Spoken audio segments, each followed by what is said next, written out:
All right. Good evening, Oriole Nation. Welcome to the annual board meeting for North Fond du Lac. All righty, excellent. Well, we'll get started. So I'm going to call the order the 2024-2025 annual meeting and budget hearing for the District of North Fond du Lac. So we'll do a roll call first. All right, Humphrey. Here. Matthew. Here. Geckerman. Here. Yeager. Here. And Hawk is absent. All right. Our first item is to elect a chairperson for the meeting today. So look for a motion to elect someone. I make the motion to elect John Geckerman as chairperson. Okay, and then we'll look for a second. Second. And then roll call on that. All right. Yeager, yes. Humphrey. Yes. Matthew. Yes. Geckerman. Yes. And Hawk absent. All right, and then our third item is elect a person to act as clerk, but our clerk is here today and Carrie, so we do need to do that. And we'll move on. So our next item is review minutes of previous annual meeting from 23-24, which were included in the board packet. So I'll pause, see first are there any questions. Otherwise, if there isn't, we'll look for a motion to approve the 23-24 annual meeting minutes. So moved. And then second. I'll second. And roll call. All right. Matthew. Yes. Geckerman. Yes. Yeager, yes. And Humphrey. Yes. Hawk is absent. All right. Next item is treasurer's report. So what we're reviewing, which is included in the packet as well, is the 23-24 Fund 10 receipts, expenditures, and balance on hand as of June 30th, 2024. The revenues were as stated on our agenda, $21,858,012.87. Expenditures were $21,334,714.50, which is a cash balance on hand of $4,102,406.07. So there's no comments or questions. We'll look for a motion to approve our treasurer's report. So moved. Second. And roll call. All right, Matthew. Yes. Humphrey. Yes. Yeager, yes. Geckerman. Yes. And Hawk is absent. All right. Our next item is budget hearing, the school district summary presentation. Maria. Yes. Thank you, everybody. Feels like we just did our annual meeting. So some of this will be a review, but since we only see it once a year, I thought I'd like to keep the slides in there. Plus, if we have any new people, it's always good to review and to learn. So the first couple of pages are just, you can scroll right by those. Members of the board are included in the packet, as well as the administrative staff. And then we'll go ahead to the budget process overview. So in February, it's about in February where we really start talking as a leadership team about what our needs are going to be every year. Every other year is different. We're going into a biennial budget this next year, so we're not going to know our revenue, so it's a little trickier creating the budget ahead of time because we don't know what our revenues are going to be. But we do start working on our staffing in about February, start talking about those needs and wants. And then if we have the revenue limit, which we won't yet because we don't know what's going to come out in the biennial budget, but we would put that in. This year, the third Friday count in September was on September 13th, and we'll talk about the results of that. The equalized property values came out last week on October 15th. They came out after the budget publication, so we'll talk about that as well, and that had to be tweaked a little bit. The certified aid, equalized aid also came in on October 15th, so we'll talk about that. And here we are on October 21st. So, and then on October 28th, next week, you'll hear from me again because we'll be doing a budget revision already.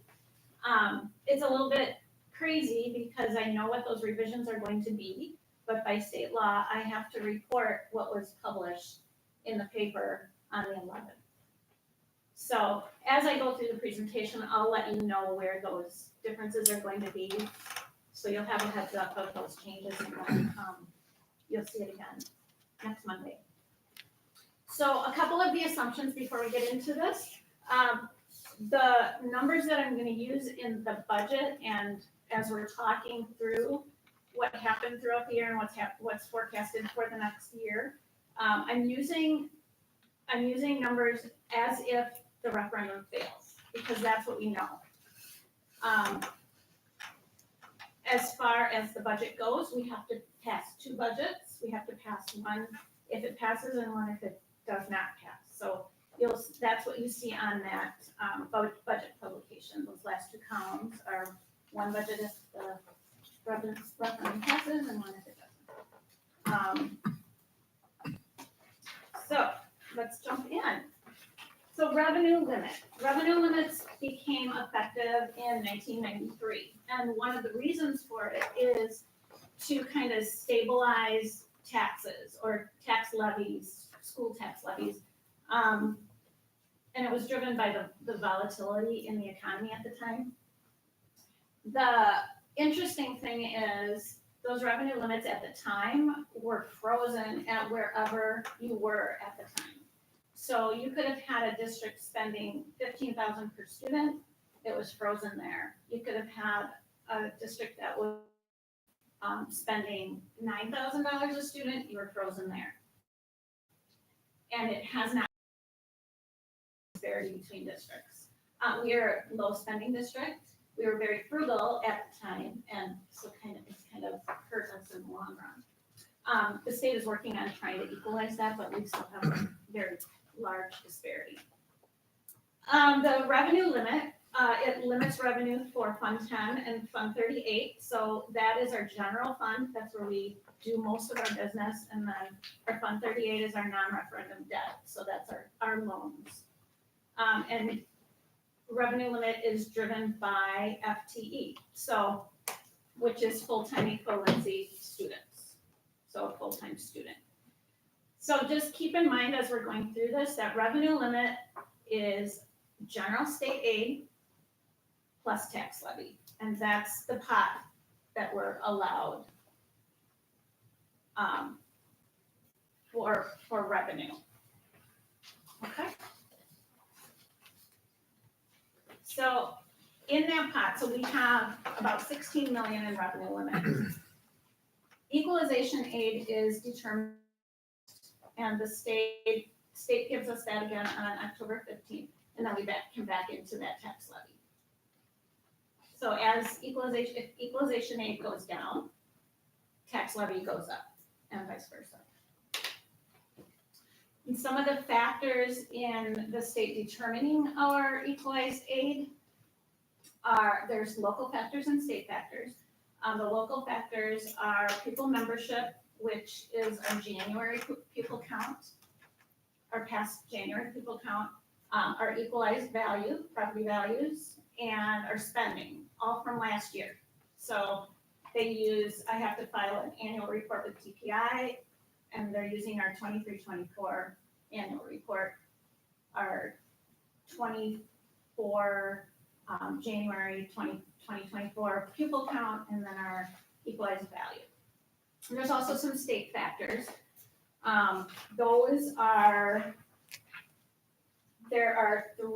It's a 3-tier formula. So there's 3 tiers of aid. There's primary, secondary, tertiary. We are fortunate enough that we are able to receive aid in all 3 of those tiers. And that's based on property wealth. So somebody like a Gibraltar is not going to be aided at any of those, well, they'll be aided at that primary level, but then they rely more on taxes versus equalized aid.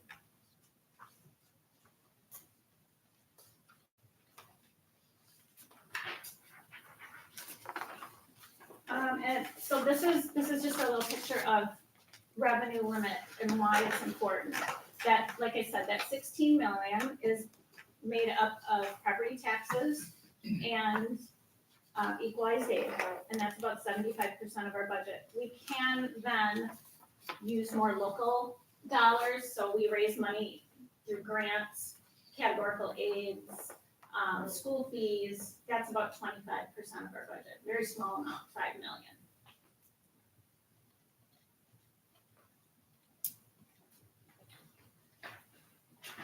This shows how property taxes or property value affects equalization aid. That white area between the bar graph and the blue area, so the blue area is property value. So you can see how that's increased. And then the orange bar is our FTE growth. So our student growth, our resident student growth. So the white area is where we were receiving more aid because it's looking like we're a little bit more property poor because am I making it? Yeah, it's okay. It's okay. It's looking like we're a little more property poor because that equalized aid or that equalized value is spread amongst more students. Does that make sense? So this year, we kind of leveled off, which is why you're seeing, if you noticed, we only went up like 1% in aid. And that would be the reason is we're kind of increasing at the same rate. Both good problems to have, but we're just not going to receive that big jump in aid this year. This shows a dollar amount, like the 5-year dollar amount difference that we've gotten in aid from 2020 to now. So, I mean, it's been a good increase, about $3 million over the last 5 years. And then kind of circling back, you can see, so from 2013, where you saw that white area, it was about 2013 to 2023, 24. That's where you saw that bigger gap, the white area. And you can see how our aid was increasing because of that. And property taxes were decreasing, which you'll see in a later slide. All right, before we go into the student part, any questions? Revenue limit, equalized aid. Okay. This is always the fun part. There aren't many districts that are in this situation where we're growing at the rate that we're growing at. We're up to 1,579. That's our head count, up from 1,562 from last year. And our resident FTE went up 20 from 1,343 to 1,363. So that gap in there, or that difference, that's our open enrolled students. So the 1363 to 1579, that's the open enroll, right? The gap between those two. Yeah. There are some, it's not, you're gonna see another slide where these don't seem to jive. And that's because with open enrollment, with FTE, we only get 50% of an early childhood kid that we can count, and we get 60% for 4K. So there's still seats, there's still butts and seats, but they're not counted as full FTEs.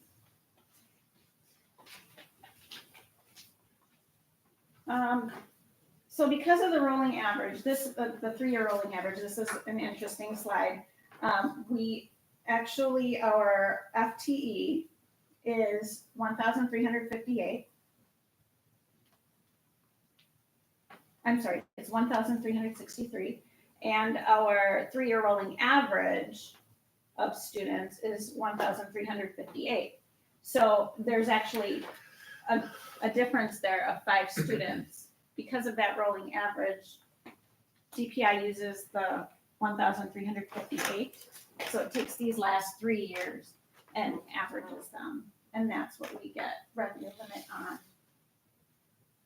And the new residents or whatever is like, a a third and then how does it go per Yeah, year well- to get that average then? You take those last 3 years and divide it by 3. Okay. And you add those 3 years up and then you divide it by 3, and that's what that number is. So we're actually, it helps districts that are in declining enrollment, because you're not taking that hit then. But for those of us that are increasing, it hurts us a little bit.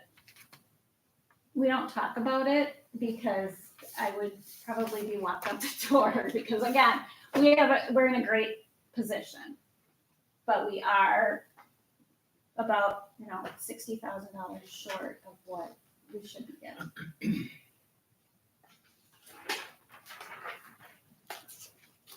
Our open enrollment continues to increase. As far as the net goes, we had 330 students in and 134 out. So we net this year 196. That's up from a net of 188 last year. So even though our open enroll in is decreasing, our open enroll out is also decreasing. So again, we're definitely a destination district. People want to be here. Yeah, it's cool to see the open enrollment out number from 2017-18 and all. You know, it was 27, or even 2 years before that was 226. Yeah. Almost come down to 100. And so everyone knows most districts are facing just out versus anything in. I mean, you talk to some of these bigger school districts like Oshkosh, Appleton, Kaukauna, they're all losing kids often, and it's costly, where every single one of those students is a dollar back to the other, and it's coming from our tax base. So then that goes out to some other school district, where it's good to have that balance so that because we have space, we have those things, we've already paid for all of that. And it's like, we can still bring in people, support them, and also make revenue off of it. Right, and we have closed open enrollment in many areas, many grade levels. So I can't even imagine what that number would be if we opened it wide up to everybody. Is there a sort of a cap, or it's like by grade level? Yes, Or By grade level. by grade level, and we as a board, or the board, every single year looks at that and approves that cap. Okay. And this year was the first year we capped 4K and kindergarten. We hadn't done that in the past, but we also have more residents, and we're trying to make sure that those residents have seats, obviously, right? Yeah, and then So- anything that's not at the cap, that's where we can fill with open enrollment. So we're not adding cost, Yep. but we definitely are adding revenue because they come with tuition. So, And per the services for special education of what we have and what we obtain, we have not been able to bring in students for the last, 2 or 3 years. This is somewhat par for the course across all the state. However, again, so that there's a cap there too already as well.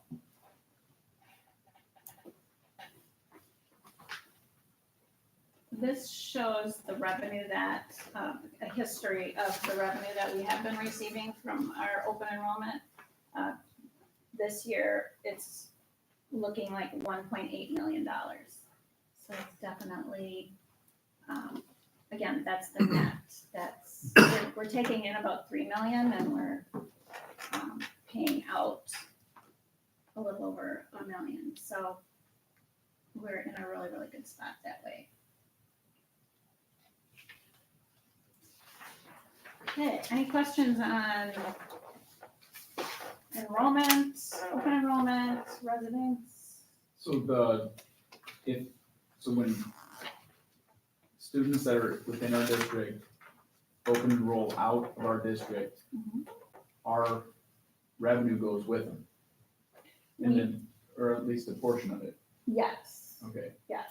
That's Well- why it's better to be in the net positive, and you can take revenue in. Yeah, we pay for the students that leave, we pay tuition to that receiving district. we still get to count them, so we still get credit for them on our revenue limit. Sure, but Because then it's all it has to residents. go out though. Yeah, right? like But 9 grand of it, right, we- 11,000 has to go out. Right. Yeah. So we get, we net maybe $2,000 for each student. So that's why those leaves. bigger school districts who are just all out, they're Mhm. losing millions of dollars in Sure. terms of the revenue, or anything for that matter, Yeah. in revenue. Yeah. I'm not just saying bigger districts, I think there's a lot of districts who feel that same. Sure. And there's a slide coming up that will show what we receive if they're a resident student versus if they're an open student. That's coming up. Okay, so here's how we calculate the tax levy. And the tax levy is broken up into different buckets. The general fund and the non-referendum debt. So our general fund and our loans, our referendum debt levy. So that's from our capital projects, and then community service, which is our Fund 80. When you hear me talk about Fund 80, that's the community service levy.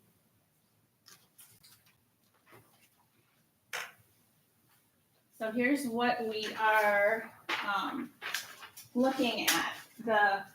There's a history of our levy. Interestingly, it went up. We had a referendum in here, so that's why it really jumped up in this area.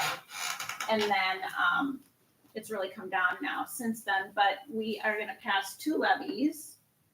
And one is at $8.15 and one is at $8.31. Up a little bit from the $8.27 that we talked about last meeting. And we'll talk a little bit about why that is. But here's the breakdown of those buckets that I talked about. You're good. Those are the levy amounts per bucket. So, and then I have the history, the 23-24 versus the 24-25. So you can see where those differences happened. Now, if the referendum fails, that's where the recommendation is to keep the levy stable at $8.15. And in order to do that, we would over levy in our referendum debt fund by $197,495. And that would just help if we need to go to referendum again. It will just help, helps stabilize. Otherwise, this would drop to below $7 or below $8. If the referendum passes, the recommendation would be to under levy in the general fund by $400,000 and under levy in referendum debt by $300,000. The reason would be we have a fund balance in Fund 39 in referendum debt. So we would use that to kind of lower that levy, lower that tax impact. And in Fund 10, we are seeing some savings in insurance, and we had promised our taxpayers, we're only gonna ask for what we need. So it is looking like about a $400,000 decrease there. So that would keep that. That's the why behind the $8.31. Now it jumped up from $8.27. We'll talk a little bit about that.